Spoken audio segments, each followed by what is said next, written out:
Assalamualaikum warahmatullahi wabarakatuh. Alhamdulillahirabbil alamin wa bihi nasta'in wa ala umuri dunya waddin. Wassalatu wassalamu ala anbiya wal mursalin wa ala alihi wa sahbihi ajma'in. Qala rabbi ishrah li sadri wa yassir li amri wahlul 'uqdatam min lisani yafqahu qawli. Hasbunallah wa ni'mal wakil, ni'mal maula wa ni'man nasir. Wanqalabu bi ni'matin minallah wallahu dzul fadlin 'azim. La haula wa la quwwata illa billahil aliyyil azim. Amma ba'du. Yang dimuliakan Allah, para bini sepuh yang ada di lingkungan Mushola Al-Maksum Kalimalang, dan yang terhormat tamu kita Bapak siapa? Bapak Miswan. Ya.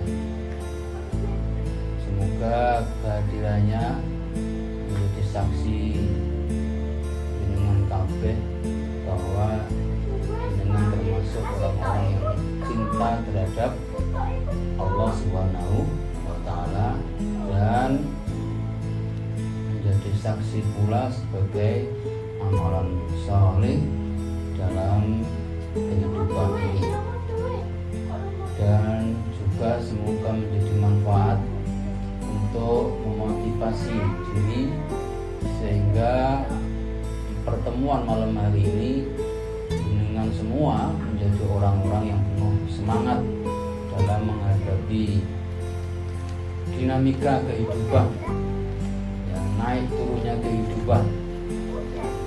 Karena hidup itu jangan dibayangkan hanya enaknya saja, tapi hidup itu seperti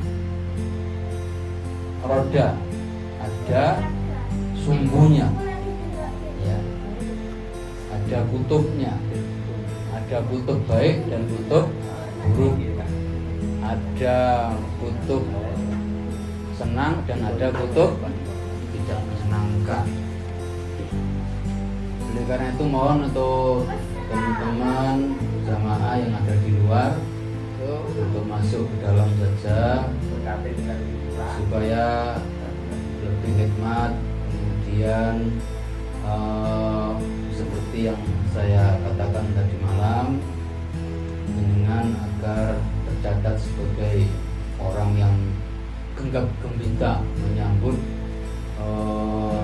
cinta kepada Allah. Jadi orang yang cintai Allah itu seperti jenengan ketemu idola Anda, mereka tidak pernah mau dibully di belakang, tapi pengen di depan, dan selalu berebut untuk saling mendekatinya. Nah, itulah salah satu bentuk hero orang mencintai idolanya. Masing-masing manusia hidup ini duwe idola, duwe pandangan sing sangat menggiurkan, cinta yang tanpa logika. Pokoknya aku tuh seneng, wah, iku wonge di bojo orang di bojo, lah itu namanya idola. Ya kan? Wah, iku nyenengke wong atau gak nyenengke wong, penting aku ketemu, itu namanya idola. Nah, itu dari mana? Itu ada kekuatan yang ada di dalam cinta atau hub tadi itu. Oke? Kita benahi, belajar, bersemangat. Ya, kenapa malam hari? Ya ini kita belajar. Kalau awan gitu ya nggak usah dikongkon semangat ya. Esok mulai beduk ngono kan wong semangkar PDW. Nggak percaya sampean. Ya coba wong nggak duwe sego, nggak duwe panganan, esuk kira-kira orang punya greget nggak kira-kira? Pasti greget, nggak usah dikongkon, ya kan? Siang itu begitu, itu itulah karakternya matahari. Matahari itu panas, membuat apa yang ada di muka bumi mesti mau molet. Apa yang mesti molet itu? Obah. Apa yang tidak obah? Ya, molet binatang apa saja itu kalau siang hari pasti molet kabeh. Artinya menggeliat untuk mencari sesuatu yang diidolakan tadi itu, panganan, harta, atau apa saja, atau hubungan, atau relasi.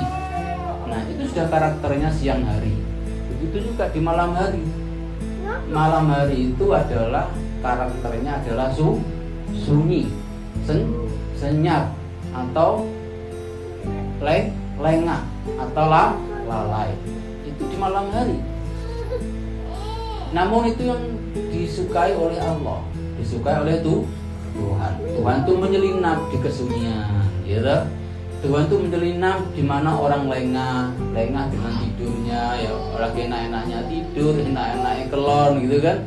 Itu Tuhan tuh menyelinap, nyusup, menghadiri dalam ruang-ruang itu.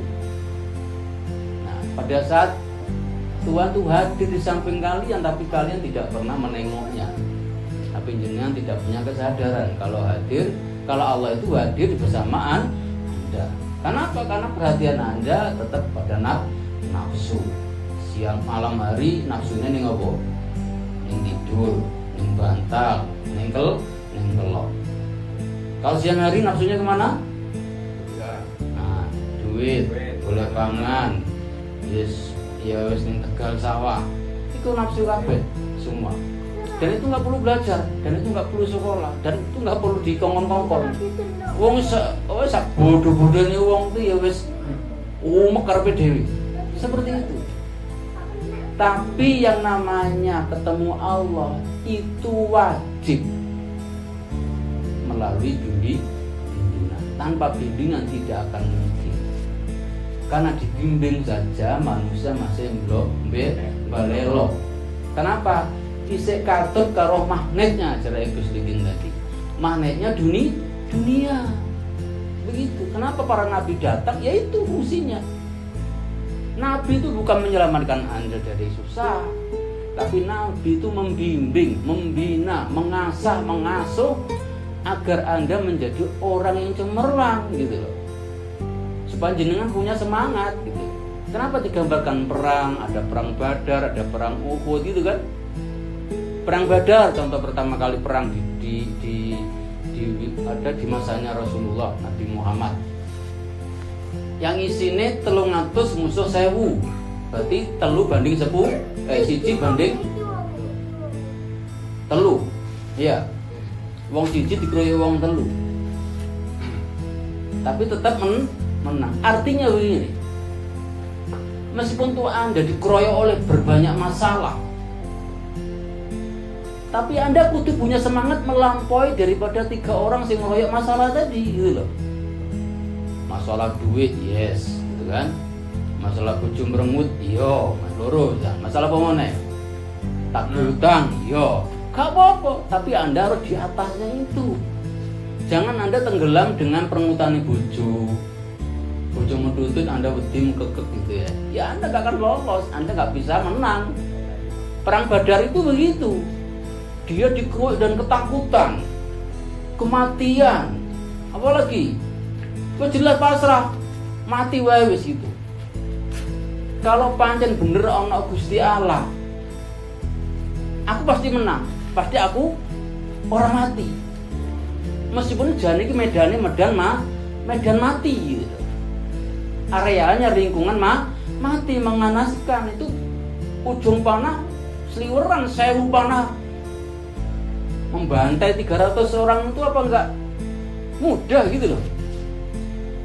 Tapi itu fakta kehidupan. Kamu jangan melihat perang Badar itu hanya sebagai cerita zaman biyen, tidak. Hingga kini ya. Di ayat itu itibar. Apa itibar itu? Media pendidikan, media mengambil masih media atau alat untuk menyemangati dirimu sebagai cambuk bahwa kalau kamu ada masalah orang oleh ngeluh gitu. Orang masalah orang putus asa. Aso kayak orang Korea, kayak orang Amerika. Ono masalah bunuh diri, ono masalah nyemplung kali gitu kan. Masalahnya nyemplung kali itu selesai gitu kan. Oh enak. Nah nyemplung kali selesai, angger ya dunianya habis sudah selesai.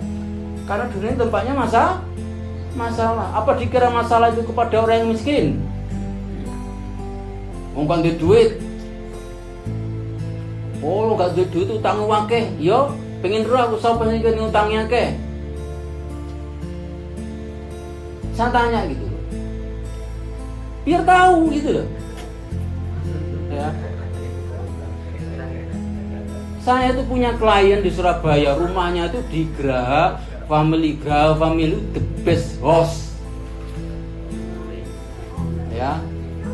Paling api-apike omah sak Surabaya. Istana itu. Regane paling murah 35 miliar. Itu paling murah 35 miliar. Sampai 100 mil sak omah. Pahami ya? Saya punya klien nih. Duwe pabrik papat gitu. Omahe di mana-mana ada. Total aset jumlahnya hanya 500 miliar. Utangnya berapa? 2 triliun. Tumpahannya memang Mercy.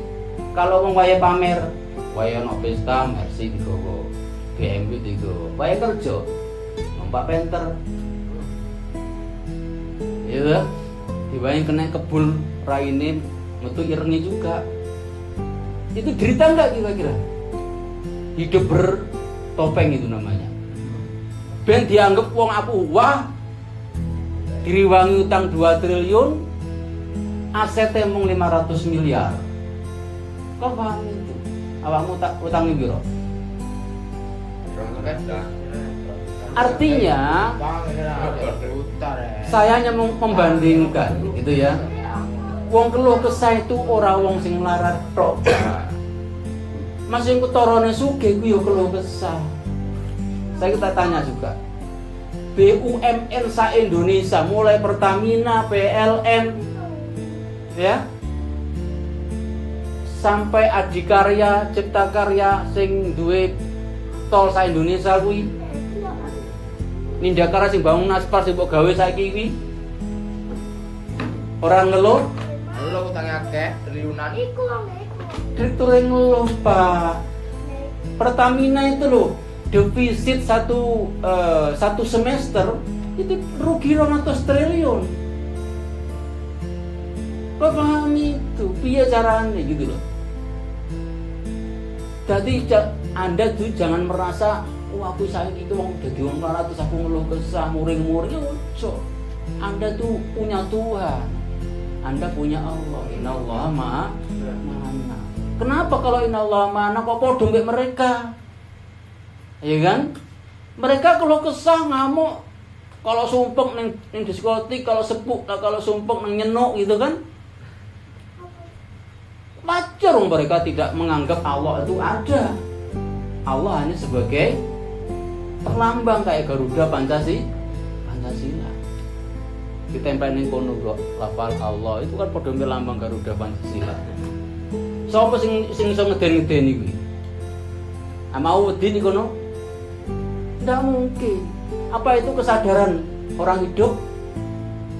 Ya ndak, wajar kalau nang omahe ana lambang Pancasila iso ketuhanan yang Maha Esa. Ning njaba iya, seperti itu. Nah, kalau jenengan adalah sudah belajar apalagi di alam hakikat marifat begini, ya nggak pantas ngeluh, Pak. Yang sudah saya uraikan tadi malam bahwa Allah itu sudah kaningoyo, tak umpamakan makhluk ya. Allah tuh kaningoyo ngurupin jenengan itu direwang-rewangi. Ora turu, ora ngantuk, ora kober ngantuk, ora kober turu, pahami Pak? Kula yaumin huwa bi bendina Allah tuh kerja ora direwangi turu, ora direwangi ngantuk. Walat ya kudu sinatau wala. Itu sudah jelas pahami. Orang masalah itu saja. Allah beber langit, beber bumi. Gawe sapa? Manusia. Diperuntukkan oleh manusia. Allah doyan tak? Tidak doyan, Pak. Pahami itu. Kok sekalu ngoro gitu loh. Kalau bersama Allah tidak bisa begitu. Harus senang. Deloan Allah berjasa sama kita apa tidak? Pahami itu. Apapun jasanya. Persoalan sekarang melarat. Itu aja mau nyalah-nyalahke nasib. Karena itulah keadilan Allah. Itulah anugerah Allah. Keadilan Allah ya anugerahnya Allah. Kenapa keanugerahnya? Saya untung awake duwe jasmani sempurna, duwe nyawa sempurna, mong duwe intrit-intrit duwite. Intrit-intrit kerjaane. Saya untung Pak itu. Dibanding dosamu. Kan begitu. Sakjane kan apa jatahe? Dumuk nih jerone roh. Aslinya kan itu jatahnya, tapi Allah kan menundanya. Anda tak kasih pelajaran, masa ngerti? Ada kesadaran. Oh ternyata aku ki cek diambil awakmu itu kroso ngono lho. Terus akhirnya apa nek iki ana welas asih di dalam dirimu, tidak ada keluh kesah pada saat Anda mengalami persoalan, tapi happy saja. Kenapa? Anda menganggap Allah itu lebih berjasa daripada keluh kesah kamu. Harus begitu. Ya. Kalau jenengan iso ana keluh kesah, ana sambatan, isih tuduh sana, tuduh sini, itu berarti jenengan belum mengerti Allah. Anda belum menganggap Allah itu telah berjasa di jenengan. Coba Anda hitung jasanya Allah kayak apa. Wes delok untuk moto kae. Kira-kira dijajal be Allah motomu belek niku lho. Belek entok wis. Ayo coba rasano. Dunia itu rasanya kayak entek. Hanya persoalan moto belek. Belum nanti kalau belek itu gak mari-mari terus cenut-cenut ning ndas. Piye rasane? Coba. Anda itu tidak pernah ditarik iuran sama Allah terhadap pandangan-pandangan mata Anda. Gimana kan coba? Bayar piro sih mendina Anda untuk moto kuwi? Gratis. Wong anak awakmu kelilipen yo ora iso ngilai. Tapi apakah motomu terus pijak? Kan enggak. Tahu-tahu hilang sendiri kelilipe iki. Sopo sing ngilai? Pahami itu Bapak, itulah jasanya. Allah duwe sistem yang namanya auto cleaning di dalam tubuh kita. Auto service rusak ana sing dandani. Setiap 28 hari semua sel itu menjadi permajaan. Pahami? Itu lo coba. Kalau Allah nggak sanjenengan, lah apa dipasang orang barang, bah apa catur ya uwe berasane seumur hidup kan iso. Ayo coba kalau Allah yang jadi Gusroni itu umpama.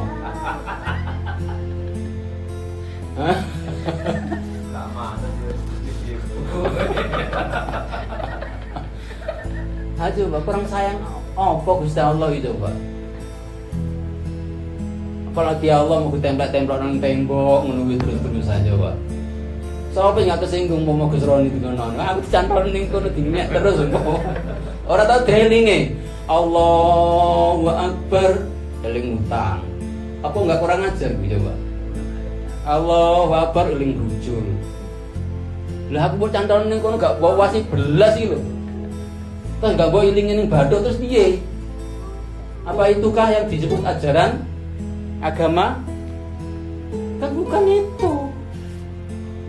Agama itu memfasilitas sarana media pendidikan, media edukasi untuk manusia segera menyadari akan kehadiran Allah, akan perannya Allah langsung datang jenengan gitu loh.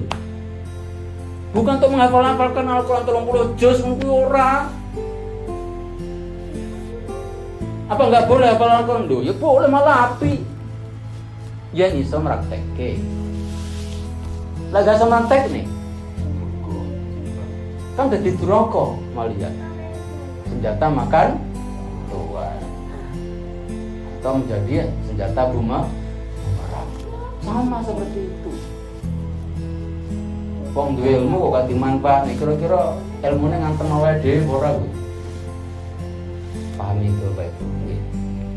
Jadi agama itu adalah alat untuk mendewasakan setiap manusia untuk memahami pola kerjanya Allah terhadap banyaknya manusia dan makhluk yang berkarakter beda-beda. Persoalannya dewi-dewi. Itu caranya Allah piye ngatur ini. Paham ono itu. Ada Allah tuh ngurusi orang diutang, gitu. Wong diutang itu macam-macam karakter. Ono sing ngamukan, ono sing slow, ono sing sabar, ono sing tawakal. Iku beda-beda. Iki sak jagat, Pak. Awakmu sing ngurusi ngono kira-kira piye? Aku gak sumpek gitu. Terus sing beda iki baru susun utang, belum sing liya sing rebutan bojo, rebutan anak coba. Paham ono itu, Allah berperan di situ, ngatur kabeh kuwi mau, yang penting mereka makan semuanya.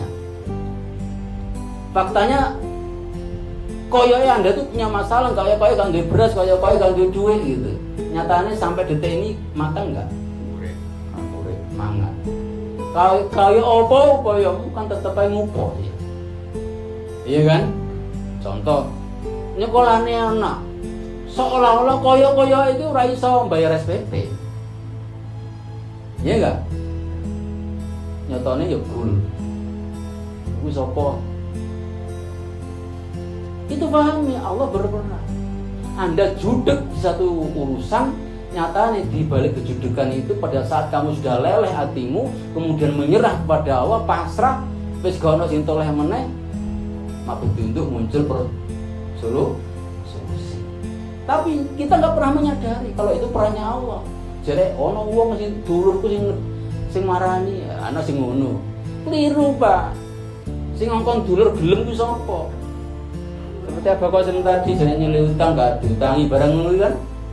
Ngono ku aja disalahke. Kabeh sing nguntir ati ku sapa?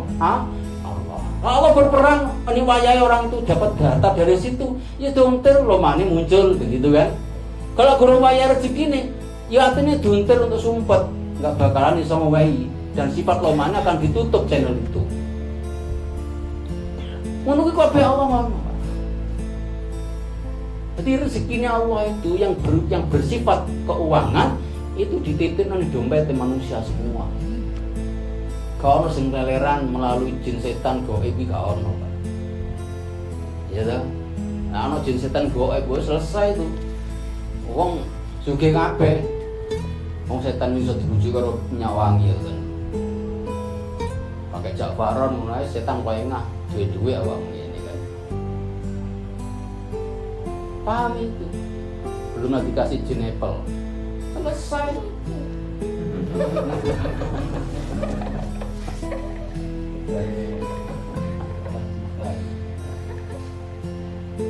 Paham ya? Jadi Bapak Ibu sekalian, bahwa hidup itu tidak ada yang bisa instan begitu saja, tapi harus berproses. Bagaimana senang itu masing-masing orang Allah didik dewi-dewi. Ora iso dipadake, awakmu ya iso niru-niru, gitu kan? Niru oleh wong digawe pelajaran. Tapi yang paling penting getole, kaule ngambekan. Si paling penting itu. Kalau awakmu ngambek dalam menghadapi hidup, persoalan-persoalan yang ngambek, maka langkahmu untuk mencapai kesuksesan akan terhambat. Wayai jam iki untuk sukses malah tidak, karena gara-gara Anda ngambek atau Anda putus asa.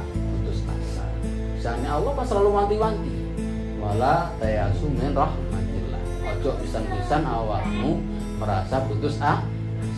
Kenapa? Anda tidak tahu apakah tinggal 1 jengkal, apa tinggal 2 jengkal, 10 jengkal, 100 jengkal, 1000 jengkal.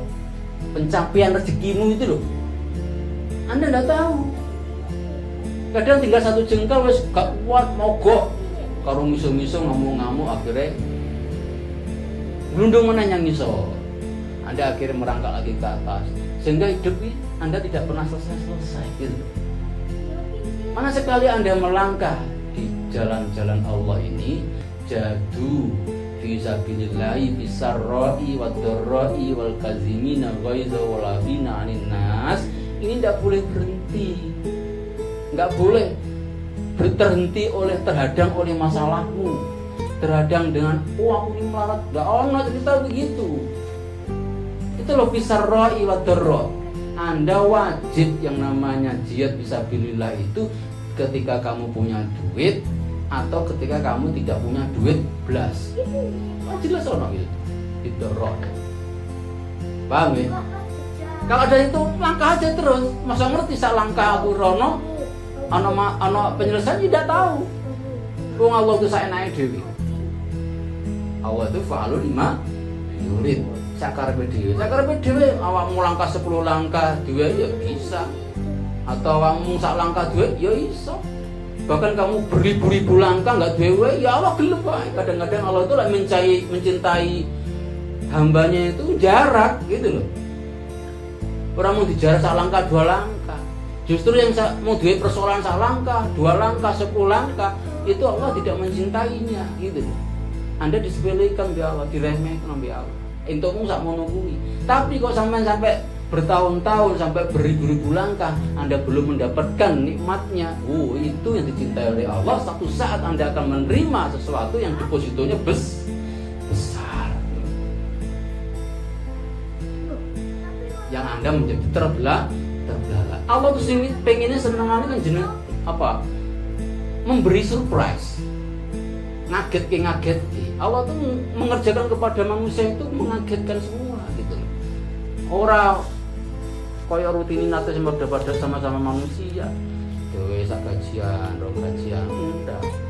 Kadang Anda itu diberi PR oleh Allah berupa masalah itu kadang seharusnya kalau harian, mingguan, bulanan untuk gaji Allah enggak. Sak-sae kadang setahun, 2 tahun, sak-sae. Ya, tapi sekali nguai karena awakmu ndelok derita tadi itu gelem gitu kan. Allah puas. Kalau Allah puas apa mau apa lagi? Allah tuh ora butuh duit kok. Aku tuh ora butuh kendaraan atau materi kok. Nek mau ngonoane dibiokno gitu loh. Cuma kate ngebiokno itu butuh yang namanya ketahanan manusia terhadap manusia kepada Allah kayak apa. Jadi apapun persoalan adalah itu bentuk Allah mencintai diri. Ya, bentuk Allah itu berjumbu rayu dengan diri. Contoh ini, tak gambarno wong pacaran nih. Wong pacaran itu cintanya luar biasa. Itu lah dicubit ning pikiran nafsune pengen nambah dicubit meneh apa kapok. Terus iya ta.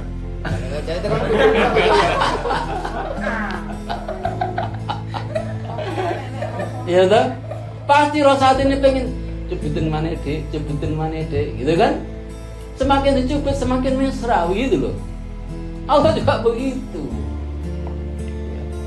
Makanya kadang ono nyanyian godain saya dong gitu. Suruh goda terus. Cinta itu begitu. Cinta itu susah. Cinta itu tidak bisa dinalar maksudnya begitu. Jadi Anda bercinta dengan Allah juga sama, tidak bisa dinalar. Wis awakmu ngaluwara kaya apa? Kalau Allah lagi cinta jenengan, wis gak akan bisa nyemburu. Kenapa? Iku sing gawe ya aku. Sing ngapling ya aku, sing lakoni ya semua sing bergawe ya aku. Allah tuh punya hak itu.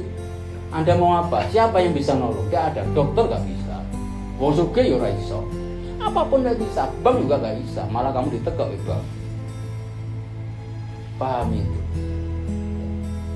Karena Allah yang punya hak atas jiwa-jiwa yang ditancapkan dalam tubuh. Apapun bentuk tubuhmu. Sing iso dari masalah ya mung Allah. Jadi sekali melangkah kepada Allah, langkahkan secara totalitas. Kalau Anda totalitas, Dan mari, dan selesai komunikasimu dengan Allah, kepuasannya itu mari gitu loh. Oh coba intri-intri, semakin kamu goda Allah, Allah lebih goda meneh. Tapi semakin dan selesai, oke ya Allah gitu. Dicubit meneh, nggih monggo terus. Kan enak. Dan mari dan seluntas Anda dapat gaji, dapat mahar.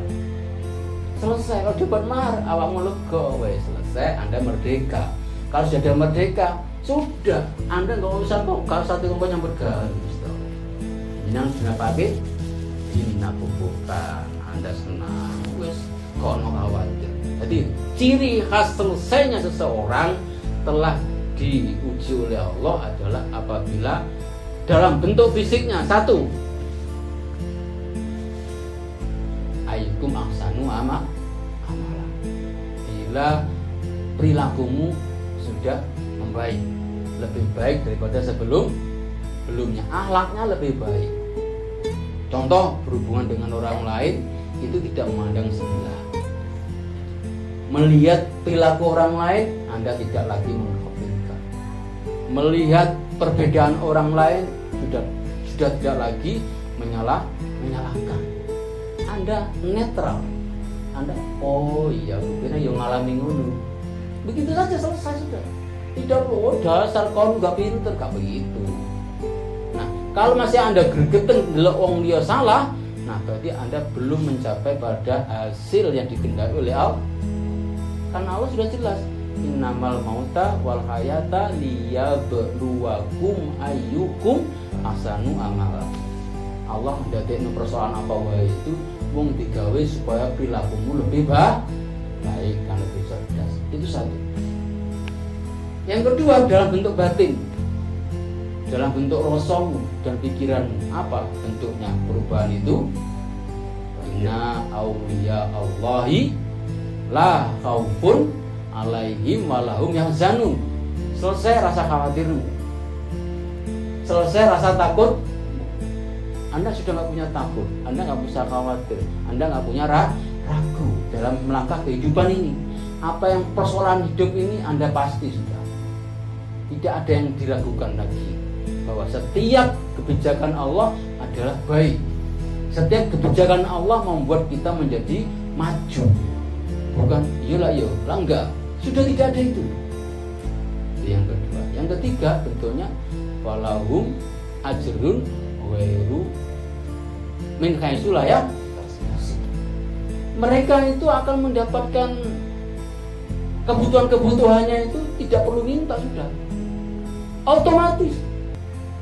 Oh butuh ditekaki, itu bentuk ketiga. Lah guru nyampe situ, bertambah, tambah kekuatannya, tambah semangatnya untuk mengerjakan persoalan-persoalan yang diterimanya masing-masing. Sudah itu, tidak bisa Anda berontak ngamuk percuma, malah suwi ujian kemarin-marin, nggak lulus.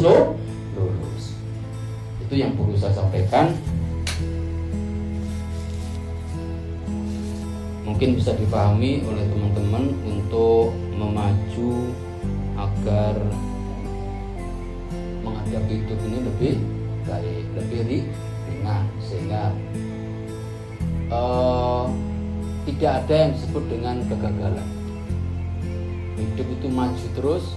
Kalau Anda zikirnya terus menerus tiada henti, syukur-syukur jenengan bisa mengtahasuskan zikir itu satu kali duduk minimal 2,5 jam, ya, maka akan mempercepat perjalanan Anda.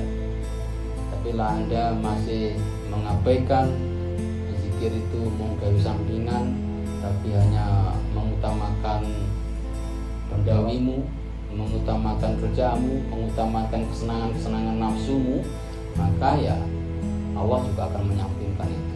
Tapi kalau Anda khusus bahwa aku setiap hari harus punya zikir yang minimal 3 jam harus saya lakukan, sebelum itu saya tidak menjalankan yang lain, maka akan lebih cepat selesai apa yang kau alami, apa yang kita alami, apa yang kita susahkan, itu semua nanti akan otomatis terkikis step by step.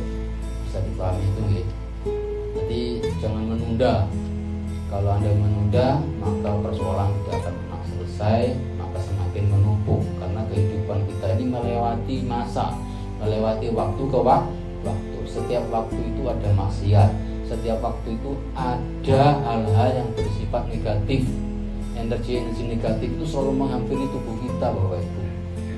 Bagaikan seperti debu, ini tidak pernah kamu bisa menghalangi debu. Debu itu selalu menghampiri apa saja. Nah, untuk menghilangkan debu itu, ya Anda harus sering masang kipas. Kipasnya ada zikir. Maka zikir itu artinya mengulang-ulang kata-kata dalam bentuk energi, bukan dalam lafal. Pahami nggih? Kata-kata bukan kata-kata, tapi bentuk energi, kekuatan, daya. Contohnya apa? Anda zikir, katakan paling gampang, ya Allah. Itu bukan lafal ya Allahnya, tapi di sini tumbuh rasa perlawanan menghadapi kesel. Ada rasa perlawanan menghadapi ngantuk.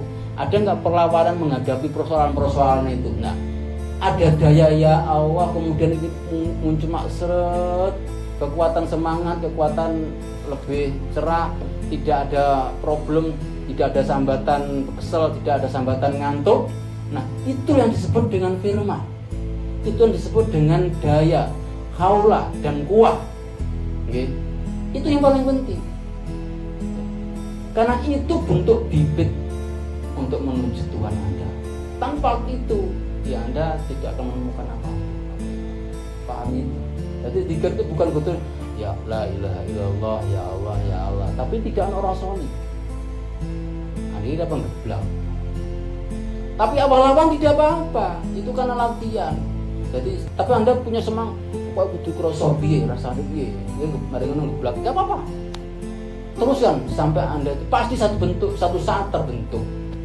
Setahun, 2 tahun, 3 tahun, 4 tahun, 5 tahun. Insya Allah 5 tahun Anda akan bentuk karakter itu, melawan kemalasan, melawan ketidaknyamanan, melawan kedengkian, melawan sesuatu yang bersifat putus asa itu akan hilang nantinya. Yang ada itu optimis. Ya. Optimis, apapun yang terjadi itu optimis dong. Optimis itu apa sih? Menghadapi itu ringan saja. Semangat dan ringan, tidak ada masalah gitu loh. Sana ya ada masalah, ini nggak merasa ada masalah gitu. Sakit nggak merasa loro, itu artinya optimis. Maka nih lagu ono optimis wae Gusti mboten sare. Kalau optimis itu Gusti Allah tuh perhatikan, maksudnya gitu.